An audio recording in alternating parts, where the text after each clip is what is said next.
What's up guys, welcome back to my YouTube channel. My name is Diego and I am a graduate medicine applicant. The whole purpose of my YouTube channel is really just to share and document the journey of applying for graduate medicine. So today I'm actually going to be talking about quite recent experience of mine, which is actually applying to medical school and getting no offers. So I'm going to be sharing basically my thoughts on this and some lessons basically that I've sort of learned, taken away from this experience. So keep it locked and I hope you enjoy this video. Okay guys, so let's get into it. So I submitted an application for UCAS for a couple of universities, and basically in the back of my mind I sort of knew that it was going to be a long shot, but I've had so many experiences where sometimes long shots work. With medicine, I know how medicine is and I know how competitive it is. So in my mind I was like, listen, let me just even get through the experience of writing up the personal statement, of submitting it, and even if I get an interview or whatever, then it would just be beneficial, even if I get rejected or whatever. And so I did the UCAT and overall it was all right. My verbal reasoning was not good pretty much, which was a surprise for me because in the lead up I'd been doing really well, like preparing with Medify. But you know, a lesson that I've learned is,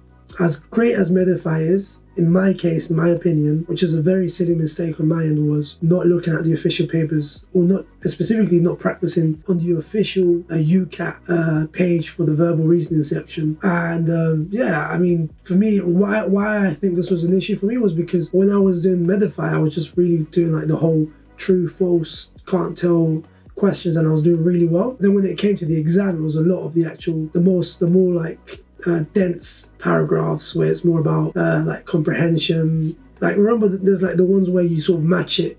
This reflects this more closely. Just not the true false one, can't tell basically.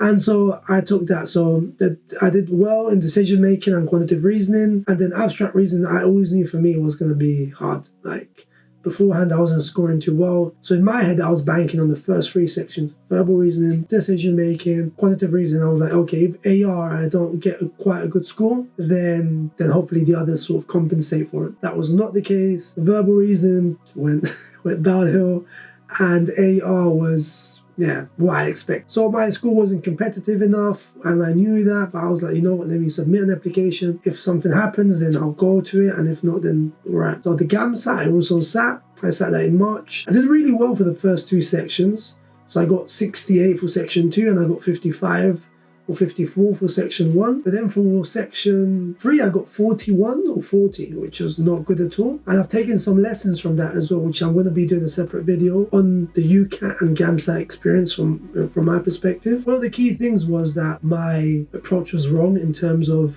for S3, for section 3 GAMSAT, I just thought it was all about memorizing stuff. So ultimately, I submitted my application. In the back of my mind, I knew probably unlikely that I'm going to get an offer, one interview, but let me just get into the process. And I'm happy I actually did that. You know, I feel like it was a good choice. It sort of prepared me for the whole process, you know, of getting everything ready, getting your hours ready, getting your personal statement done, going to interview workshops, stuff like that. And so so it prepared me well. Obviously, I'm quite disappointed to not hear anything, but in my situation, going into it, I sort of knew that was the case, that was probably likely.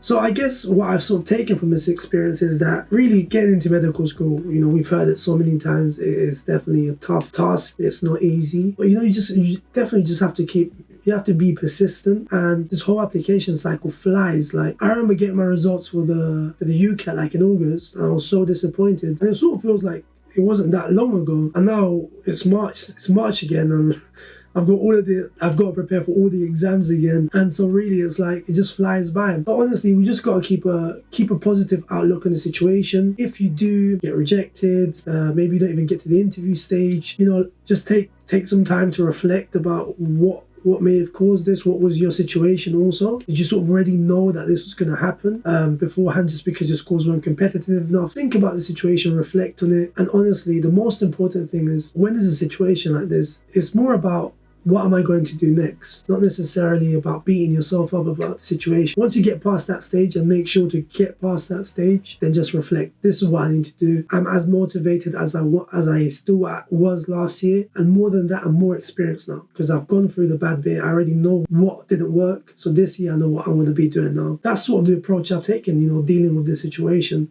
the approach I'm going to take in the future also. Hopefully I'll get an offer, an interview when I apply in October. Nothing's guaranteed though. The only thing that's guaranteed is your motivation to carry on going forward.